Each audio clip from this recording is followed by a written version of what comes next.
मैं जब अपनी 12 साल के भाई की 6 इंच की देखी तो नमस्कार दोस्तों, आप लोगों की स्वागत है पूजा भाभी की कहानी। आज की कहानी अगर आप लोग पूरी लास्ट तक सुन लेते हैं तो आप अपने हाथ को मजबूर में इस्तेमाल करना ही पड़ेगा। मेरी नाम काजल कुमारी है। मेरी उम्र लगभग अभी 18 साल होने ही वाली है। मेरे घर में पापा और मम्मी और दादी और दादाजी और मेरे एक छोटा सा भाई रहते हैं। मैं अभी बा पार्ट 2 का पढ़ाई करती हूँ और मेरा छोटा भाई अभी 6ठी क्लास में पढ़ाई करता है। हम सब लोग एक ही साथ घर पर आते हैं। मेरे पापा बाहर कंपनी में एक सुपरवाइजर का काम करते हैं और घर का सारा कामकाज मैं अकेले ही कर लेती हूँ क्योंकि मेरी मम्मी का तबीयत हमेशा खराब ही रहती है। एक दिन की बात है जब मेरा भाई इसलिए से आया हुआ था और अपने कमरे के अंदर गया हुआ था कपड़ा चेंज करने के लिए।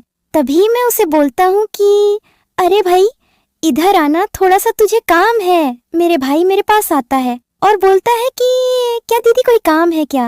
मैं बोली कि हाँ मैं बाजार जा रही हूँ तो मम्मी को ख्याल रखना। मैं बाजार चली जाती हूँ। बाजार से आता हूँ तो देखती हूँ कि मेरा भाई घर पर नहीं था क्योंकि वह खेलने के लिए बाहर चला गया था। फिर मैं उसे जाकर बुलाती हूँ और बोलता हूँ कि चल अब तुमने बहुत ज्यादा खेल लिया, अब तो पढ़ाई कर ले। फिर मेरा भाई पढ़ाई करने के लिए चला जाता है। शाम को 7 बजे आती है। हमारे घर में सब लोग खाना खाकर अपने अपने कमरे में सुनने के लिए चले जाते हैं। फिर मैं रात को पानी पीने के लिए कभी कल उठती हूँ। लेकिन एक दिन की बात है जब मैं पानी पीने के लिए उठी तो देखी कि मेरे भाई के कमरे से कुछ अजीब सी आवाज आ रही है।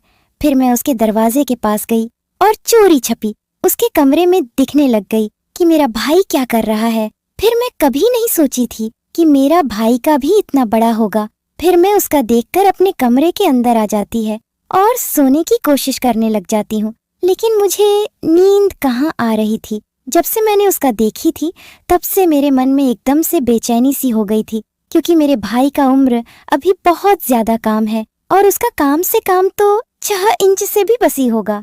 बस यही चीज मुझे रात को सोने नहीं दे रही थी। फिर सुबह होते ही मैं खाना बनाने के लिए ज़हीर रही थी। तभी मुझे चक्कर आ जाती है और मैं वहीं पर गिर जाती हूँ। तभी मेरा भाई दौड़ कर आता है और मुझे उठाने लग जाता है। उठाकर मेरे कमरे के अंदर निकल चला जाता है और मेरे चेहरे पर पानी करने लग जाता है।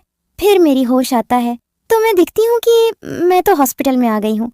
तभी मेरा भाई बोलता है कि दीदी अब आपकी तबीयत कैसी है। मैं बोलता हूँ कि ठीक है। तभी वह बोलता है कि ये सब कैसे हो गया अचानक से। तभी मैं बोली कि ये सब तेरी वजह से हुआ है। फिर मेरा भाई सोने पड़ जाता है और बोलता है कि मेरी वजह से कैसी हो जाएगी, आपकी तबीयत खराब है। फिर मैं बोलता हूँ कि रात को पानी पीने के लिए जा रही थी तो तेरे कमरे से कुछ अजीब सी आवाज आ रही थी। जब मैं अच्छी तो मेरी खुशी उड़ गई। उसके बाद मेरी दिमाग में एकदम से भी बेचैनी सी हो गई थी। मेरा भाई बोलता है कि अरे दीदी आप मेरे कमरे के अंदर तक जाग क्यों करती रहती हो। तभी मैं उसे बोलता हूँ कि अरे भाई तू ये सब करना छोड़ दे, नहीं तो तुझे बहुत बड़ा नुकसान हो जाएगा। अगर तो इसी तरह करता रहेगा तो आने वाले समय में तेरी शादी भी नहीं हो पाएगी। तभी मेरा भाई बोलता है कि तू इतना चिंता क्यों कर रही है, मेरा छोटा सा थोड़ी ना है कि मेरी शादी नहीं होगी। मेरी तो इतनी बड़ी है कि कोई भी देखकर इसका मजा लेने के लिए कुछ भी कर जाएगी। फिर मैं बोलता हूँ कि ठीक है, फिर तेरी इतनी कम उम्र में भी इतना बड़ा है तो जब तू जवान होगा तो तेरी कितनी बड़ी होगी। तभी मेरा भाई बोलता है कि अरे दीदी उम्र से कुछ नहीं होता है। मैं बोली कि ऐसी बात है क्या, तू मेरे से ज्यादा जानता है क्या। तभी मेरा भाई बोलता है कि दीदी आपने बायोलॉजी पढ़ी है कि नहीं। मैं बोली कि थोड़ा बहुत बड़ी हूँ लेकिन उनसे क्या लेना देना है। तभी मेरा भाई बोलता है कि दीदी अगर आप आज बायोलॉजी पढ़ी होती तो आपको शायद ये सब बात मेरे से नहीं पूछनी पड़ती। मैं बोली कि तू शायद सही ही बात बोल रहा है। इतना कहकर मेरा भाई वहाँ से चला जाता है। फिर हम सब हॉस्पिटल से घर पर आ जाते हैं। फिर सुबह होते ही मैं देखती हूँ कि भाई नहाने के लिए जा रहा था। फिर मैं उसके ऊपर ही नजर रख रही थी। मैं देखना चाहती हूँ कि मेरा भाई कितना देर तक नहाकर बाहर निकलता है। लगभग आधा घंटा हो गई थी फिर भी मेरा भाई बाहर नहीं निकला था। नहाकर फिर मैं अच्छी तो वो अपने वाला ही काम कर रहा था। फिर मैं बोली कि ये सब कुछ छोड़ेगा कि नहीं। फिर वह बोलता है कि दीदी आप मेरे पीछा करना छोड़ दो, नहीं तो शायद ये आपके लिए ठीक नहीं होगी। नहीं बोली कि आज की जमाना में भलाई करना भी पाप हो गया है। मेरा भाई बोलता है कि तुम अपने ही भलाई करो। मैं बोली कि अगर तू मेरा बात नहीं मानेगा तो आगे चलकर बहुत ज्यादा पछताएगा। फिर मेरा भाई बोलता है कि ठीक है, मैं अब ये सब करना छोड़ दूंगा। जब आप इतनी बातें बोल रही हैं तो तुम मुझसे बड़ी है, आपको तो बहुत ज्यादा नॉलेज होगी। उसी दिन से मेरा भाई गलत काम करना छोड़ देता है और धीरे धीरे वह अपने सारी आदतें भी छोड़ने लग जाता है, जहाँ तक कि रात को कमरे से बाहर एक भी भर नहीं निकलता था। आज के दिन वह कमरे से बाहर 1 घंटा बाद निकलता रहता है और जाकर बाहर घूमकर फिर से आकर सो जाता है। ये सब देखकर मेरी बहुत ज्यादा खुशी हो रही थी, क्योंकि मेरे भाई की जिंदगी अब धीरे धीरे बदल रही थी।